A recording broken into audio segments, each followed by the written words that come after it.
commencer, Mohamed, on s'intéresse à cette actu. Retrait d'une bande-annonce du FNDC, des antennes de certaines radios privées de la place.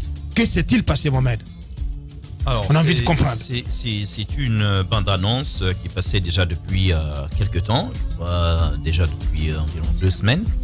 Si vous avez fait attention, même ici, pendant la réclame des grandes gueules, la bande-annonce passait. Je crois que c'est 3 diffusions par jour sur, je crois, 4 semaines environ. Alors, dans la bande-annonce en question, le FNDC, qui est donc l'auteur de ce spot, si vous voulez, rappelle aux Guinéens leur devoir de se tenir prêt, de continuer à se battre, ou en tout cas à maintenir la mobilisation autour de ces idéaux. Et pour le FNDC, il s'agirait donc de résister aux dérives antidémocratiques, dictatoriales et puis d'autres mots parfaitement d'une opposition. Alors, la bande-annonce en question est passée sur 3 médias qui sont quand même les gros. Du paysage audiovisuel. Oui. Radio Espace, vous avez Nostalgie FM, vous avez Lynx et Lynx FM. Alors, mais déjà le mardi dernier, si vous vous souvenez, j'avais fait un post sur ma page Facebook parce que j'avais été alerté qu'un conseil interministériel, Radio Espace spécifiquement, avait fait l'objet d'un très long débat. Et pour ceux qui avaient vu ce post, en fait, il n'a pas duré parce il s'est passé des choses, des tractations. Les grandes gueules. Mais nos sources étaient quand même fiables. J'expliquais, je me demandais, mais si le membre du gouvernement n'avait rien d'autre à faire que se pencher sur des diffusions d'un simple spot en conseil interministériel. Alors, c'est que dans l'heure même qui a suivi, le patron d'Adafo Média était informé de cette situation, lui aussi également à travers ses propres sources. Et puis, il est entré quand même en transaction avec l'annonceur. Parce qu'il faut quand même savoir que c'est une annonce. Donc, c'est pas gratuit. C'est pas gratuit. C'est une annonce. C'est pas une participation de Radio Espace aux œuvres du FNDC. Mais comme Radio Espace diffusait par exemple... C'est une radio commerciale. C'est une radio commerciale. Nous avons par exemple diffusé ici les spots de campagne, par exemple, du RPG Arc-en-Ciel. Vous le savez. Vous savez, moi, par exemple, vous connaissez mon avis personnel sur le sujet, mais nous sommes une entreprise commerciale avant tout. Ouais. C'était la même manière que le spot du FNDC a été diffusé. Chez nous. Mais heureusement que Radio Espace s'est entendu avec le diffuseur. C'est pas toujours évident, parce que c'est quand même un contrat. Alors, le même jour, le spot a été décroché. On pensait que l'affaire était close. Ça, c'est mardi. Sauf que après, c'est quand même le président comment il s'appelle, de l'Urtelgui qui informe les membres de l'organisation. Il a été appelé par monsieur Amadou Damaro Camara en personne pour... Comment ça? Oui. De quoi se mêle-t-il? Justement, j'explique. Bien. Je ne juge pas, j'explique. Bien. Et donc, il a été averti par monsieur Amadou Damaro Camara qu'un spot tendancieux qui aurait pour but de provoquer une sorte de soulèvement populaire pour déstabiliser le régime serait en train d'être diffusé chez nous. Je rappelle qu'on était quand même 3 médias. Alors, et comme je vous le dis, en ce moment-là, le spot ne passait plus en réalité chez nous. Ne passait plus. D'accord. Alors, directement, le président de l'Urtelgui a pris son bâton de pèlerin. Ça, quand même, c'était responsable. Il s'est rapproché du patron d'Adafo Média pour s'enquérir de ce qui se passait. Ils ont échangé et le patron d'Adafo lui a même envoyé la bande-annonce en question. Il ne s'est pas limité à cela, M. Cissé. Il l'a également envoyé vers d'autres membres du bureau de l'Urtelgui qui ont aussi auditionné et puis chacun a donné son avis. Alors, ce qui s'est dégagé, la seule chose que les gens ont remarqué, c'était que le contenu en lui-même ne pouvait pas être taxé d'illégal, mais vu le contexte, fébrilité du gouvernement et du régime, que cela pourrait être perçu comme étant un élément déstabilisant. Bien. Ça a été un peu la lecture des confrères. Bien. Donc, mais je rappelle que ce que les gens ne savaient pas, c'est que l'élément, la diffusion de l'élément était déjà suspendue chez nous, de facto. Alors, mais il se trouve qu'il y avait d'autres médias. De commun accord avec l'annonceur, bien. L'annonceur, oui. Mais il se trouve que derrière, les autres médias continuent de diffuser. Mais comme une boule de neige, l'affaire a continué de grossir parce que c'est quand même Adafo Média qui a publié et je reviendrai sur d'autres aspects. les problèmes que nous avons actuellement à Kankan, mais surtout avec Bokeh. l'espace Bokeh, vous allez comprendre que dans le contexte, il y avait une sorte de ciblage. Alors, cela passé, finalement, c'est le ministre Sompari aussi qui est entré dans la danse, qui a interpellé l'Urtelgui, une sorte, bon, pas de convocation, mais qui les a appelés pour discuter avec eux que du seul sujet. Ils se sont rencontrés. Les ministres sont pareils. Le ministre Sompari. Ils se sont rencontrés et puis il a posé le débat. Les gens lui ont donné leur avis, mais lui ont rappelé qu'il ne leur appartient pas, notamment l'Urtelgui, il n'appartient pas à l'Urtelgui de se prononcer sur le contenu d'un spot. Cela lui a été dit que cela relève du rôle de la HAC. En principe, la HAC n'a même pas besoin d'être saisie. La HAC a du matériel de monitoring, ouais. Donc, qui lui permet de surveiller n'importe quel média en Guinée. La HAC a la capacité d'enregistrer n'importe quel contenu audiovisuel en Guinée, de réécouter et de juger de son contenu. Or, quand même, le sport est passé pendant quand même de nombreux jours. Donc, ils lui ont dit, si vous aviez réglé, si vous n'aviez pas, en fait, gelé la recomposition de la HAC à travers votre fameuse initiative de retouche de la loi 003, on n'en serait pas là. La HAC sûrement se sera prononcée, soit validée ou demander aux médias le retrait. L'ancienne HAC, elle continue toujours, elle liquide les affaires courantes. Oui, sauf que ce ne sont plus des affaires courantes là. Bien. Ce ne sont plus des affaires courantes là. Ce sont des affaires sérieuses. Non, mais c'est des affaires sérieuses. Bien. Et à partir du moment où c'est quand même un droit à la diffusion, donc si vous voulez, l'activité principale d'un média qui est touché, c'est-à-dire la diffusion de l'information, mais sur le plan commercial, quand même, qui est touché, là, c'est un droit fondamental là d'une entreprise. Même si la HAC peut avoir quand même un droit de regard sur le contenu moi-même. Non, je suis d'accord. Convenons-en. Mais la HAC, bien entendu. Non, ce que je dis, oui. Non seulement ils ne sont pas légaux maintenant, ils ne sont pas légitimes, mais le problème, en fait, ça me pose, je ne veux pas aller sur ce débat-là, mais ça me pose quand même un petit problème d'éthique et même de déontologie. Comment est-ce que eux vont juger du contenu, soit moralement ou légalement, d'un élément diffusé par des médias, alors que eux-mêmes, leur existence, en réalité, aux yeux de la loi, est quand même quelque chose illégal. C'est un problème, mais ça, passons. Donc, la HAC a décidé tout simplement d'intimer aux médias le retrait pur et simple de ce spot. C'est donc la nouvelle qui est tombée hier. Moi, je me réjouis du fait de toutes les manières que personne ne peut taper sur Adafo parce qu'il y a quand même de la proactivité chez nous. Et que ce n'est pas parce qu'on a violé une quelconque loi, mais compte tenu du contexte, et ça, je pense que même le FNDC, moi, je ne sais pas trop les tractations qui se sont passées avec la direction commerciale d'Adafo, mais le fait qu'ils aient accepté, je pense qu'il faille saluer quand même les deux parties. Donc, des deux côtés, c'est une décision responsable. Ce matin de jeter l'opprobre, ni sur la HAC, ni même sur le gouvernement, ni même nos partenaires de l'Urtelgui, mais je veux juste rappeler un principe qui me tient toujours à cœur, c'est le principe de la légalité et de la légitimité. Si nous jouons avec les principes, ça finit par se renverser sur nous. Aujourd'hui, nous sommes en train d'aller vers une chape de plomb sur les médias. Aujourd'hui, on est quand même en train de retoucher une loi qui, si elle était appliquée, suffisait largement pour régler l'indiscipline des médias en Guinée. Parce qu'il faut le reconnaître. Par moment, nous sommes indisciplinés. Mais les lois que nous avons sont bonnes. Mais malheureusement, si vous avez des gens qui ont du mal d'abord à lire cette loi-là, et à la faire appliquer, c'est une autre histoire. Maintenant, le problème qui se pose pour moi, c'est que bientôt, en tout cas, ils veulent retoucher la loi sur la HAC. Ou sur les 11 membres désormais, vous savez, les médias, ou plutôt la presse, avaient 5 représentants. On lui enlève 3 représentants. 2 sont rajoutés aux représentants du président de la République. Et un autre, le troisième représentant le troisième affecté à l'Assemblée nationale. Effectivement. Ça fait déjà 5 rien que pour les deux. Or, le ministère de la télécommunication est représenté, le ministère des postes et télécoms, donc la régulation au niveau de l'ARPT est représenté, vous avez le Conseil supérieur de la magistrature, tout ça, c'est l'administration publique. Et vous n'aurez que 2 représentants des médias qui sont censés être régulés. Ça pose quand même un énorme problème.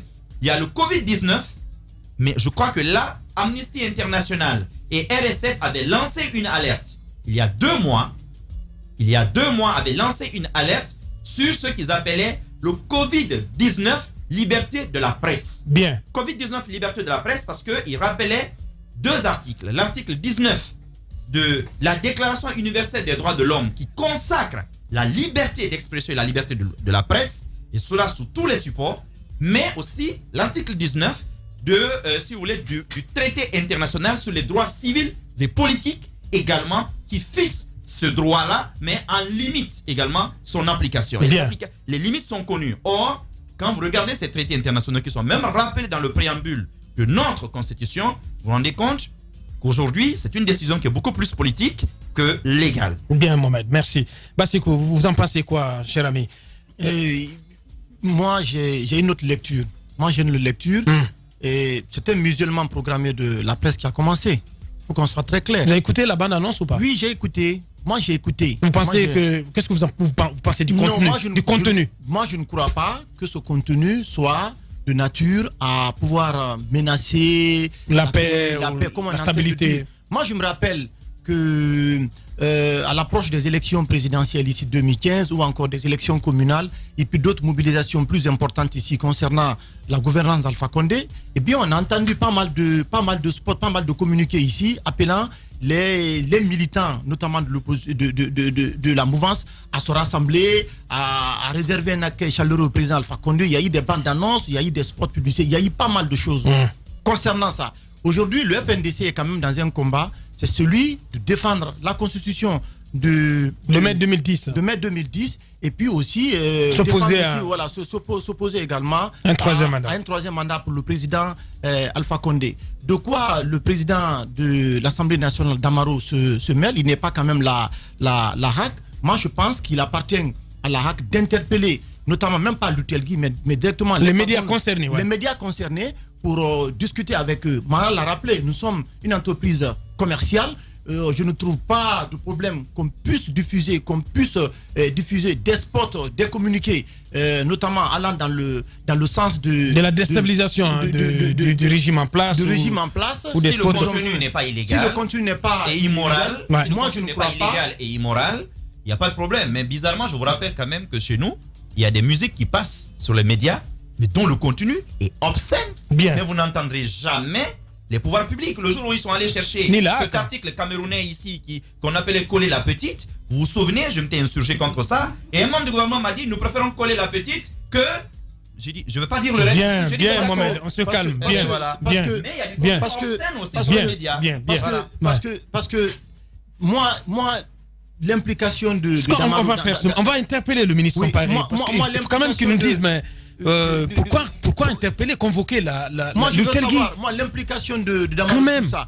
Vous savez, il y a aujourd'hui cette fameuse loi sur la HAC qui doit être examinée par l'Assemblée nationale. Et vous savez, les restrictions et puis toutes les menaces aujourd'hui qui pèsent notamment sur la liberté de la presse en Guinée, notamment avec la question donc la subvention accordée aux médias désormais qui va être discutée par les commissaires donc de la HAC, et puis avec aussi la réduction du nombre aussi de places représentants des médias. Représentant les médias qui passent désormais de 5 à 2. Donc moi je ne comprends pas comment le président de l'Assemblée nationale peut interpeller l'Utelgui par rapport à cette question. Je crois que c'est un mauvais exemple, c'est un mauvais précédent, parce que ce qui va se passer désormais, c'est qu'on est en train d'aller tout droit vers la censure dans les médias, parce que toute information désormais, ou bien tout communiqué, ou bien toute information donc les médias pourraient diffuser et qui serait donc à l'actif donc du FNDC ou bien des opposants au régime Alpha Condé, eh bien on pourrait être directement interpellé par la HAC ou encore par d'autres institutions. Je crois que c'est un mauvais précédent. Bien. Et ça, il est important que les patrons de presse, notamment les associations de presse, puissent se lever comme un seul homme pour que cette question soit définitivement réglée. Parce qu'on est quand même à l'orée d'une élection présidentielle assez importante. Il y a des lois aujourd'hui qui sont en examen. Bien. Eh bien, je crois il y a une adversité politique aujourd'hui qui se dessine sur la place politique, mais si déjà ça commence comme ça, eh bien ça peut être compliqué aussi pour les médias. Parce que je rappelle qu'il y a des entreprises, nous sommes une entreprise commerciale qui vit quand même de ces recettes-là. Aujourd'hui, ce n'est pas quelque chose qui a été fait ici de façon gratuite. Le FNDC s'est entendu avec la direction commerciale d'ici et puis les autres médias aussi, donc qui ont payé suffisamment d'argent. Donc imagine aujourd'hui le manque à gagner, comment tout cela donc va être réglé. Je crois que c'est important de revoir tout cela dans l'avenir. Merci Basseko. Mais pas de commentaire pour l'instant chez le ministre Amara Somparé. En tout cas, il ne souhaite pas du tout s'aventurer là-dessus. Allez-y, Jacques Lewa, Leno. Bon, moi, j'ai vu le spot à la télé. Nous l'avons écouté ensemble. Oui, nous l'avons écouté ensemble. Donc, la vidéo est également passée à la télé. La dernière fois, j'ai pu voir ça. Nous étions en émission. Donc, je n'avais pas pu écouter. C'est ce matin que j'ai écouté. Sur la forme, je suis d'accord avec Mohamed Mara et qu'il fallait que ce soit la HAC qui s'autosaisisse. Donc, qui regarde et qui puisse analyser le contenu et puis décider de ce qui devrait être fait conformément à la loi. Voilà. Elle peut aussi être saisie par non, le gouvernement. Elle peut être saisie, d'accord. Mais vous avez dit qu'en principe, elle aurait dû s'autosaisir. Bien entendu. Parce que ça prouve que la HAC travaille, ça prouve que la HAC est en train de nous écouter. Mais lorsque ça vient des politiques, voilà les interprétations qui ça vient du gouvernement là. Ça vient du gouvernement. Il y a eu un conseil des ministres qui parle de interministériel, donc qui parle de la situation et après la décision va être prise par la HAC et bien évidemment les gens peuvent légitimement interpréter comme ils veulent. Ils peuvent estimer que c'est une tentative des musulmans donc de la presse. Moi, j'ai envie de dire quelque chose, sans juger, hein, je ne veux pas juger, mais je veux être prudent dans la communication.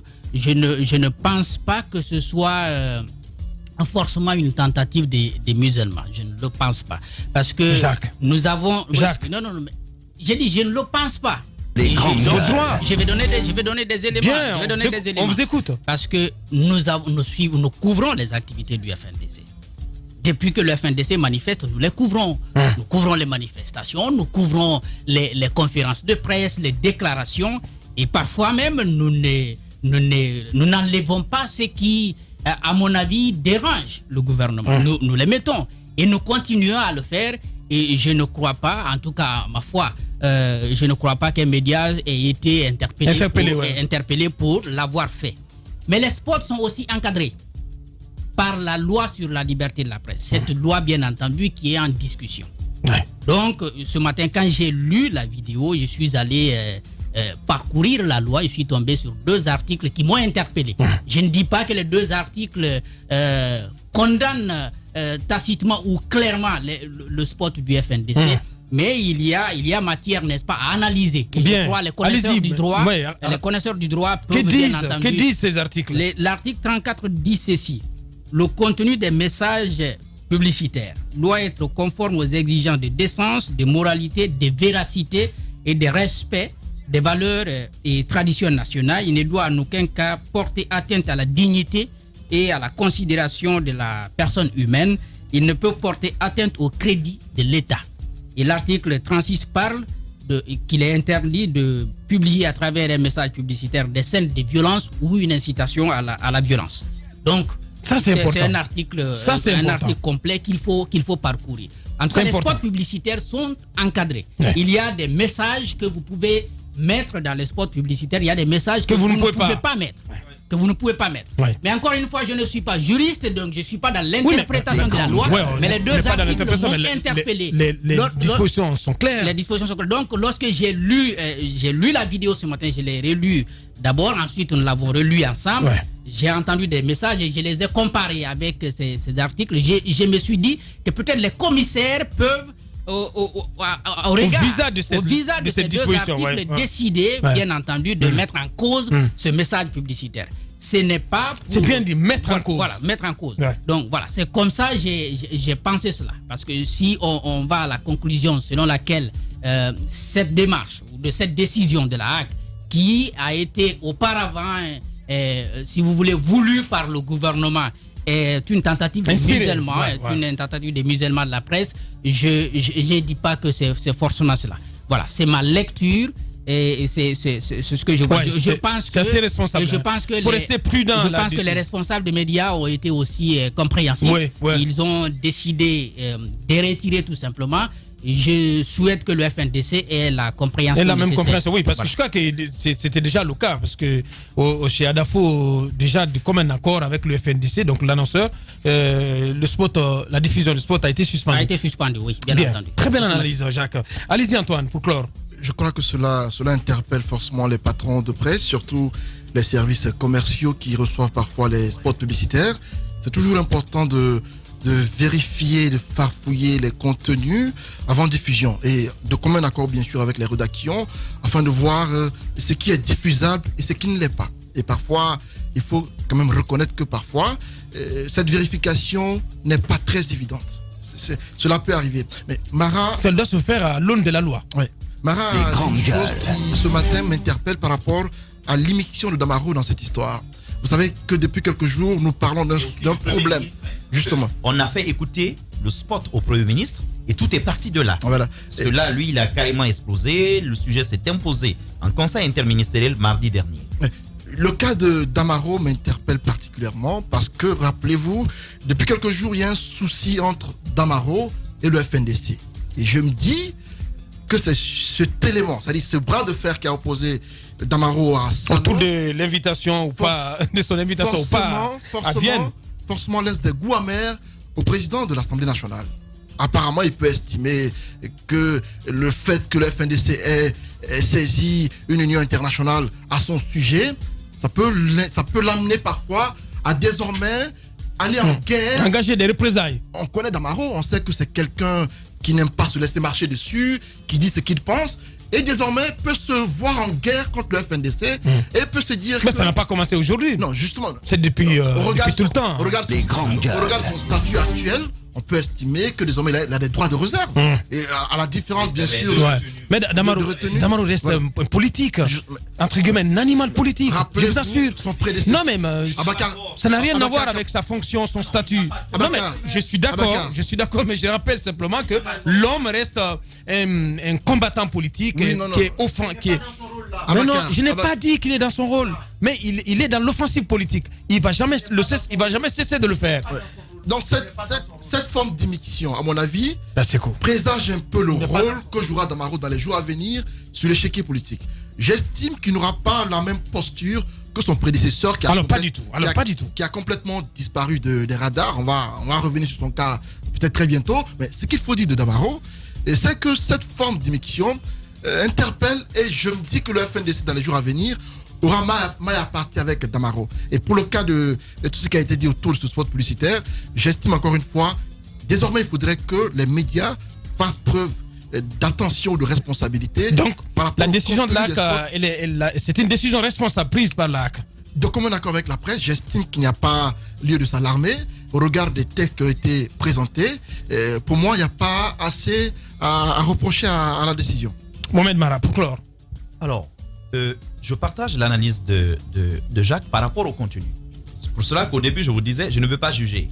Il fallait que je me contente d'établir juste les faits. Oui. Voilà. Et par rapport au contenu, je l'ai dit tout à l'heure, qu'il y a un gros problème. Et ça, c'est quelque chose que moi-même j'enseigne dans les universités. Il y a un gros problème avec les contenus parfois diffusés en Guinée. Il vous suffit de regarder les médias en plein 15h, 16h. Vous regardez les types d'images qui passent, les types de clips qui passent. Vous verrez que ça ne tient même pas compte de l'âge, notamment des téléspectateurs. Parce que souvent, c'est des heures auxquelles les enfants sont devant les écrans. Et c'est juste un exemple. Vous avez des types de clips, même de chez nous actuellement, qui passent, ou de films qui passent sur certains médias en Guinée, mais dont les contenus, à mon avis, ils sont à retravailler. Donc, il y a le rôle fondamental de la RAC quand même qui est soulevé dans cette histoire. Ouais. On a là la preuve flagrante que ça bosse pas. Ça ne bosse pas. Mais secondo, on a aussi la preuve. Vous l'avez rappelé, c'est une AC qui est en sursis, qui oui, mais le problème est que ça a toujours été ainsi. Qui attend d'être remplacé. Et que ça a toujours été ainsi. Vous connaissez les dessous de ma suspension. Pourquoi je n'ai pas à l'époque attaqué la décision à la Cour suprême? C'était par respect surtout pour la présidente qui, vous connaissez sa démarche à l'époque, c'était plus elle, de son côté, par souci de me protéger qu'autre chose. Mais vous savez ce que se tramait. Voilà. Donc, c'est vous dire aussi que les émissions à la HAC n'ont pas commencé aujourd'hui et que malheureusement, beaucoup se laissent faire. C'est cela. Donc, moi, je trouve que toutes ces entournures-là n'en avaient pas besoin. Vous avez un problème avec un contenu, simplement saisissez la HAC, surtout que l'Assemblée nationale, n'oubliez pas, un représentant. Ou bien, non, Joachim n'avait pas été remplacé, c'est cela.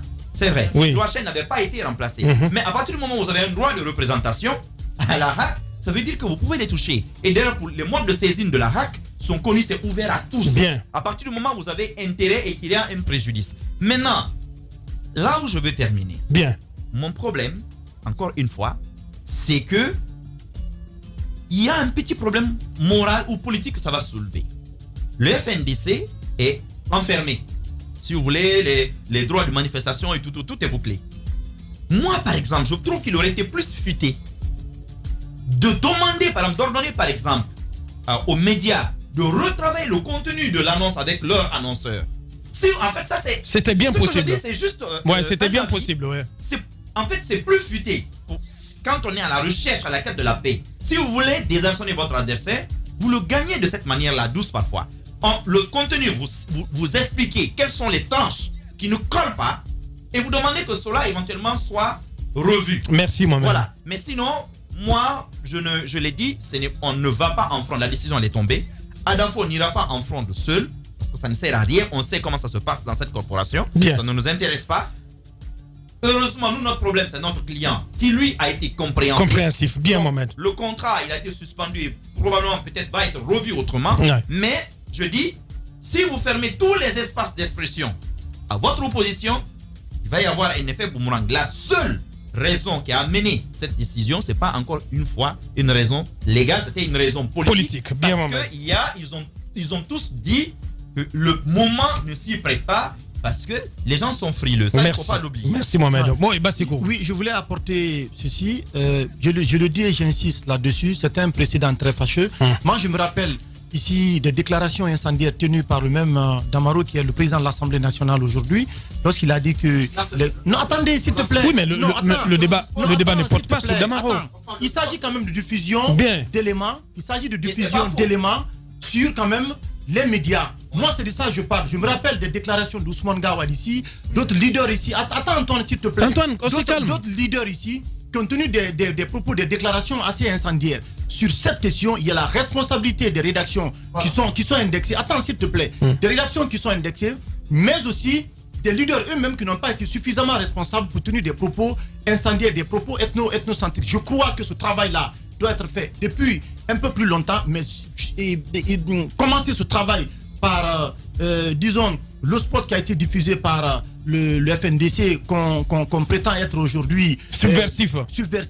Et bien, à mon avis, je crois qu'il y a eu, bien avant ce spot, des propos assez subversifs qui ont été tenus dans ce pays. On n'a pas entendu la HAC. Moi, je crois, si ça doit être fait comme ça désormais, je crois que